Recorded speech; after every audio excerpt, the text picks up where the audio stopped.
اعوذ باللہ من الشیطان الرجیم، بسم اللہ الرحمن الرحیم۔ دوستو، میرا نام ڈاکٹر ابو عبداللہ ہے اور میں آج بات کرنے لگا ہوں ایک اور متھ کی، فاتحہ خوانی۔ یہاں فاتحہ خوانی سے مطلب یہ ہے کہ سورہ فاتحہ جو کہ قرآن کی سب سے پہلی سورت ہے ریگولر سورتوں سے پہلے، اور دوسرا لفظ ہے خوانی۔ خوانی کہتے ہیں کھانے کو، یعنی یہ عجیب لفظ لوگوں نے نکالا ہوا ہے، فاتحہ کو کھانا۔ اچھا، جب بھی کوئی بندہ مرتا ہے یا ہم قبرستان جاتے ہیں تو وہاں ہم فاتحہ خوانی کرتے ہیں، یہ جنرلی سب کو پتہ۔ المیہ یہ ہے کہ پڑھے لکھے لوگ چھوٹی چھوٹی باتیں نہیں سیکھتے دین کی۔ اب ہم دیکھتے ہیں کہ یہ سورہ فاتحہ کیا واقعی ہمیں قبر پہ پڑھنی چاہیے، مرنے پہ پڑھنی چاہیے؟ یہ کہاں سے چیزیں آتی ہیں؟ میں کھوج کے تھا کہ مجھے سمجھ نہیں آتی۔ پہلے ہم سورہ فاتحہ کا مطالعہ کرتے ہیں، پڑھتے ہیں۔ سورہ فاتحہ کا مطلب یہ ہے، شروع اس طرح ہوتی ہے، بسم اللہ الرحمن الرحیم، اعوذ باللہ من الشیطان الرجیم، بسم اللہ الرحمن الرحیم، الحمدللہ رب العالمین، تمام تعریفیں اللہ کے لیے ہیں۔ الحمد رب العالمین، تمام تعریفیں اللہ کے لیے ہیں جو رحمان اور رحیم ہیں۔ مالک یوم الدین، اب اللہ تعالیٰ اس کے ساتھ یہ بھی وارن کر رہے ہیں کہ میں رحمان رحیم ہوں، لیکن میں مالک یوم الدین بھی ہوں۔ میں آخر روز محشر کو، قیامت کو جب میں نے اکٹھا کرنا تم سب کو، اس وقت میں حساب بھی لوں گا۔ مالک یوم الدین بھی ہوں، مالک بھی ہوں اس دن کا۔ ایاک نعبد و ایاک نستعین، ایاک ہم تیری ہی عبادت کرتے ہیں، بندگی کرتے ہیں، ایاک نعبد و ایاک نستعین، اور تیری ہی مدد چاہتے ہیں۔ اہدنا الصراط المستقیم، ہمیں ہدایت دے صراط المستقیم کی، سیدھے راستے کی۔ صراط الذین انعمت علیہم، ان لوگوں کی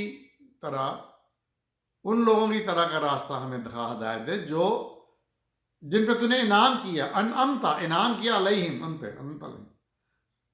صراط الذین انعمت علیہم غیر المغضوب علیہم ولا الضالین، نہ کہ ان لوگوں پہ جن پہ تو نے غضب کیا۔ اس میں کہیں کوئی لفظ مردے کی مغفرت کا ہے؟ مجھے بتائیں۔ تعزیت کا ہے؟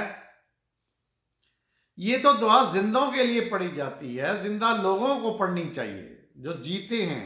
ہدایت مانگ رہے ہیں ہم اللہ سے، اور اس کی نعمتیں مانگ رہے ہیں، اس کی تعریفیں کر رہے ہیں۔ اس میں نہ میت کا لفظ ہے، نہ مغفرت کا لفظ ہے، نہ تعزیت کا لفظ ہے۔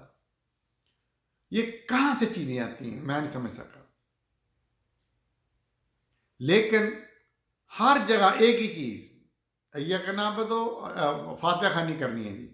اچھا، ہم سنتے ہیں اور بھی کئی چیزیں کہ جی یہ فاتحہ خوانی، یار چلنے ہیں فاتحہ خوانی کرنی ہے قبرستان فلانے باجی دی قبر تے۔ یہ بہت بڑی متھ ہے، یہ بہت بڑی جہالت ہے۔ آپ نے مغفرت کی دعا کرنی ہے تو آپ سمپلی کہہ دیں رب کعبہ میرے والدین کو یا جو فوت ہو گئے ہیں ان کی مغفرت فرما۔ زیادہ سے زیادہ آپ دعائے جنازہ جو جنازے کی نماز میں پڑھتے ہیں وہ پڑھ لیں، اللہم اغفر لی حیتنا و میتنا و شاہدنا و غائبنا۔ اس میں میت کا لفظ بھی ہے، مغفرت کا لفظ بھی ہے، آپ وہ پڑھ لیں اگر آپ کو آتی ہے، ویسے تو آنی چاہیے۔ تو یہ فاتحہ خوانی کہاں سے آ گئی؟ اور پھر خوانی، اچھا ایک مسلمانوں کا طبقہ ہے، معصوم مسلمانوں کا، جو بغیر پڑھے ہی جاہلوں کی طرف مذہب پہ چلتے ہیں۔ ان میں ایک رسم ہوتی ہے، جب میت بندہ مر جاتا ہے تو وہ ایک تو اہم چیز ہے نا کہ جنازہ پڑھا، یہ دین کے مطابق ہے، اور دفنا دیا۔ لیکن وہ پھر بعد میں کلوں کی رسم، کوئی تیسرا، تیجا، ساتواں، 10واں یہ دن ہوتے ہیں۔ آپ کو پتہ یہ دن کہاں سے آئے ہیں جو مسلمان کچھ طبقے مناتے ہیں. اور پھر برسی یہ کہاں سے آئے ہیں؟ جو ہے نا یہ تیسرا 10واں 7واں 40واں یہ ہندوؤں سے آئے ہیں، ہندو مذہب سے آئے ہیں، ہندو کلچر سے آئے ہیں. وہاں یہ بہت ضروری ہے. اور جب یہ دن منایا جاتا ہے ہندوؤں میں تو ان کو حکم ہوتا ہے کہ تم زیادہ سے زیادہ لوگوں کو کھلاؤ پلاؤ، گھر میں بھی مندر میں بھی. کس لیے؟ اس لیے کہ وہ سمجھتے ہیں، ان کا ایمان ہے کہ اس طرح مردے کی بچت ہوگی حساب کتاب میں، یا اس کو اس کا ثواب ملے گا، اجر ملے گا. یہ ہندوؤں سے آیا ہوا ہے، ہمارا اس سے قطعی کوئی تعلق نہیں ہے دن منانے کا. یہ جو برسی ہے اینول وہ مناتے ہیں، یہ گوروں سے آیا ہے، یہ عیسائیت سے آیا ہے برسی منانا. جس طرح برتھ ڈے منانا یہ بھی ہندوؤں سے آیا، یہ عیسائیوں سے آیا. تو جیسے میں ہمیشہ کہتا ہوں کہ پاکستانی جو اسلام ہے وہ ملغوزہ ہے 3 چیزوں کا: عرب کلچر کا، عیسائیت کا، ہندوؤں کا. اس میں انڈکٹڈ ہیں ساری چیزیں مل جل کے. تو اس میں کچھ بھی اسلام، کسی چیز کا بھی اسلام سے تعلق نہیں ہے، نہ فاتح خوانی کا، نہ یہ دن منانے کا، نہ یہ کل کرنے کا، نہ یہ فلانا کا.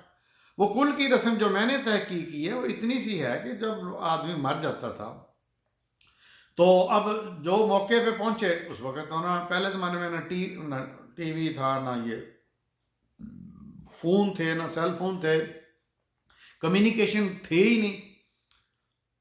تو ہوتا یہ تھا کہ کئی دفعہ اطلاع بھجوانے میں ٹائم لگ جاتا تھا. جیسے مجھے یاد ہے ہم بچپن میں تھے تو ہمارے علاقے میں گوجرے میں صرف ایک ہی فون ہوتا تھا، وہ پوسٹ آفس میں ہوتا تھا. اور پوسٹ ماسٹر صاحب جب ان کو فون آتا تھا وہ گھر میں اطلاع دے دیتے تھے. تو جب میری نانی فوت ہوئیں دور دراز گاؤں میں تو پوسٹ آفس میں فون آ گیا. تو ابا جی کو بتا دیا گیا کہ یہ فون اٹینڈ کریں. ابا جی نے اٹینڈ کیا، یا تار بھی ہوتی تھی، ٹیلی گرام اس کو کہتے تھے، کہ فوت ہو گئی میری نانی. اب ہم دوسرے دن ہم پہنچے، کوئی اس طرح کا سلسلہ تھا. تو اس وقت تو لوگ جو تھے وہ دور دراز کے علاقوں سے اس وقت پہنچتے تھے جب میت کو دفنا دیا جاتا تھا، جنازہ ہو چکا ہوتا تھا. تو پھر وہ لوگ جو ہوتے تھے دور دراز سے آئے ہوئے یا دوسری جگہوں سے، تو وہ اب چونکہ آئے ہوئے ہیں میت والے گھر، تو وہ اکٹھے ہو کے پھر میت کو یاد کرتے تھے، ان کی اچھی باتیں یاد کرتے تھے. تو پھر کچھ فیصلے کرتے تھے وراثت کے یا دوسرے، یا مطلب دینے دلانے کے. اور پھر وہ چونکہ آئے ہوتے تھے تو لازماً بات ہے کہ ان کو اب کھانا بھی دینا ہے. تو ہوتا یہ تھا کہ میت والے گھر میں تو اداسی ہوتی تھی تو ساتھ والا کوئی ہمسایہ یا دوسرا رشتہ دار کھانا لے کے آ جاتا تھا کہ جی مہمان آئے ہوئے ہیں میت کے اوپر. تو اچھا یہ تو تھا ایک کلچر، اب یہ تو ضرورت تھی. لیکن اب یہ باقاعدہ رسم بن گئی، اس کو کہا رسم کل. اب کل جو ہیں ان کا تعلق ان چیزوں سے ہے ہی نہیں. کل جو ہیں وہ بیسیکلی اسپیشلی آخری 2 کلوز فلک اور ناس، ان کا تعلق ہے جادو ٹونے بگانے سے. جیسے میں ہر رات دونوں کل پڑھ کے، چاروں کل پڑھ کے سوتا ہوں. تو یہ اس لیے کہ وہ جو شیطان ہے، جو ابلیس ہے، یا جو شرنگیزیاں نہ ہوں، وسوسے نہ آئیں. اس کا میت سے مرنے سے کوئی تعلق ہی نہیں ہے بھائی. تو کیوں یہ لوگ کرتے ہیں؟ تو یہ ساری رسمیں یہ کوئی ہندوؤں سے ہیں، کوئی عیسائیت سے ہیں. اسلام میں یہ ہے کہ جب فوت ہو جائے تو جو کمیونٹی ہے، رشتہ دار ہے، وہ نماز جنازہ پڑھے اور میت کو مٹی میں سپرد کر ہے. That's it. اور حضور صلی اللہ علیہ وسلم کا فرمان ہے کہ 3 دن سے زیادہ سوگ نہیں کرنا چاہیے. دیکھتے رہیے میرا چینل ڈاکٹر ابو عبداللہ.